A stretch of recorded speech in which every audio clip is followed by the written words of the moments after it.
Salam sejahtera Malaysia. Penipuan Raja Petra Kamarudin dibongkar. Tonton sehingga selesai kerana saya akan terangkan kepada anda bagaimana penipuan Raja Petra Kamarudin terbongkar dengan teruk dan memalukan. Manusia ini patut ditangkap. Kalau dia balik Malaysia memang dia kena tangkap confirm. Tapi dia tidak berani balik Malaysia. Dia jadi gelandangan politik lah. Okey, percanggahan dakwaan 120 SD daripada Raja Petra Kamarudin.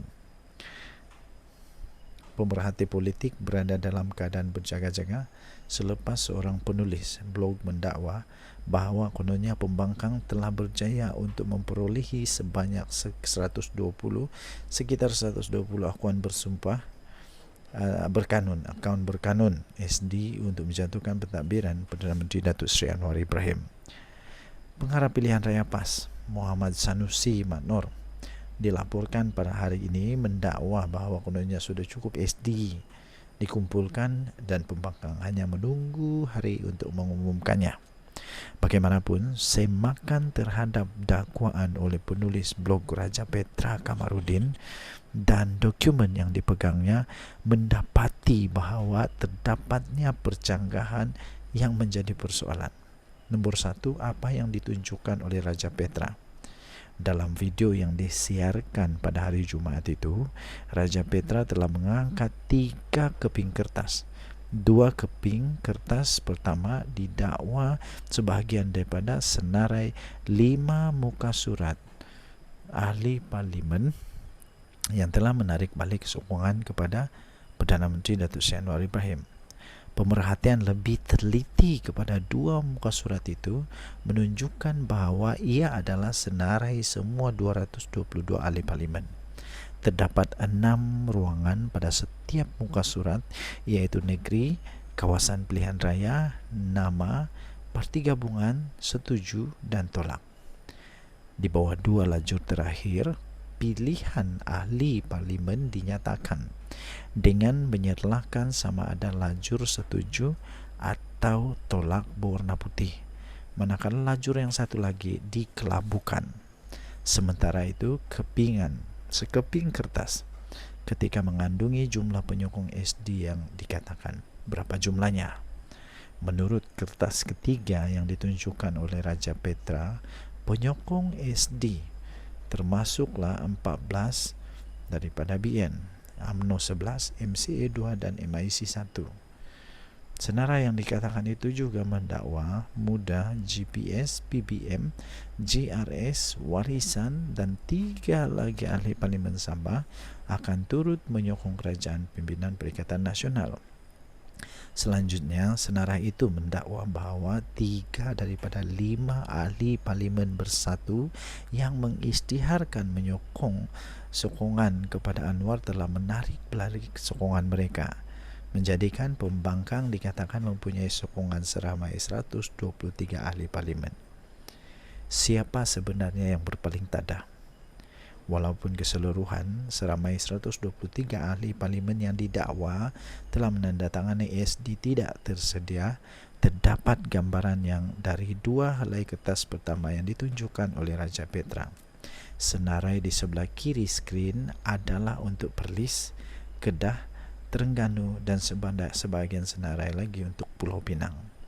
Bagaimanapun, ia tidak menunjukkan sebarang perubahan dalam sokongan masing-masing.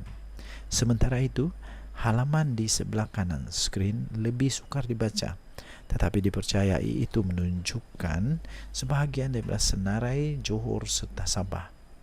Daripada senarai itu, sekurang-kurangnya seorang ahli parlimen BN Johor didakwa menyokong pertukaran kerajaan mengikut senarai yang ditunjukkan. Walau bagaimanapun, lebih ketara bagi ahli parlimen Sabah. Ketiga-tiga ahli parlimen Warisan yang partinya berkod warna ungu disenaraikan sebagai menolak SD, bercanggah dengan jumlah yang ditunjukkan oleh Raja Petra. Tiada seorang pun daripada warisan yang menarik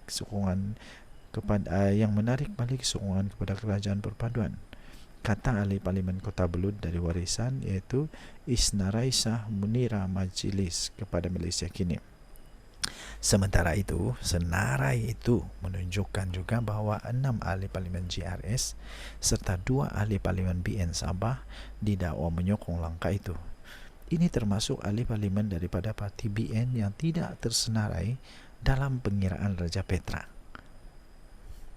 Malaysia kini cuba mendapatkan maklum balas daripada mereka yang terlibat dalam senarai itu. Ketika dihubungi, Presiden PBM dan ahli Parlimen Tunggal parti itu, Larry Seng, berkata dia tidak pernah didekati untuk menandatangani sebarang SD. Ia hanya kabar angin, katanya. Bagaimana pula keadaan di negeri Sabah? Percanggahan dalam dokumen Raja Petra nampaknya mengesahkan bahawa ahli Majlis Tertinggi UMNO, Lokman Nur Adam, bahawa warisan dan GRS tidak akan menyertai langkah politik yang dispekulasikan itu. Tinjauan sepintas lalu di media sosial juga menunjukkan warisan dan GRS nampaknya sedang bertelaga ketika momentum untuk pilihan raya negeri Sabah akan datang semakin meningkat. Sementara itu, tidak ada tanda bahawa GRS yang mempunyai seorang menteri dan seorang timbalan menteri dalam kerajaan Kabinet Anwar tidak berpuas hati dengan Perdana Menteri itu. Tidak ada tanda-tanda. Kerajaan Negeri Sabah minggu lalu pula mendapat sokongan daripada Dewan Undangan Negeri untuk memulakan proses panjang bagi mengambil alih Sabah Electricity Sdn Bhd SESB, iaitu satu langkah yang telah dipersetujui oleh pentadbiran Datuk Seri Anwar Ibrahim. Bagaimana dengan GPS di Sarawak? Premier Sarawak, iaitu Abang Johari Openg yang mengetuai GPS pada 1 Januari yang lalu, berkata bahawa perubahan dalam kerajaan itu sebenarnya satu benda yang hanya buang masa. Dia juga sebelum ini pernah berkata, apa yang penting ialah kestabilan politik kerajaan persekutuan.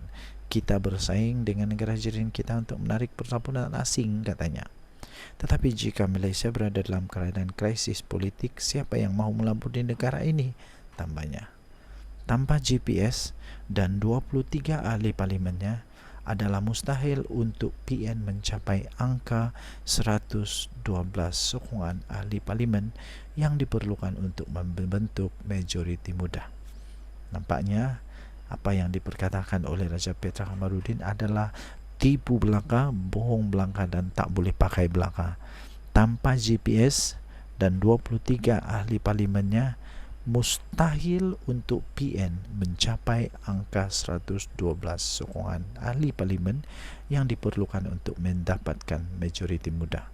GPS adalah penentunya, tapi GRS pun tetap sama, tidak akan sokong. Dan banyaklah yang kantoi bercanggah dengan apa yang dicakap dan apa yang ditunjuk oleh Raja Petra Kamarudin. Denyut nadi suara rakyat bergema di channel ini. Jangan lupa tekan butang subscribe, like dan share. Bye bye.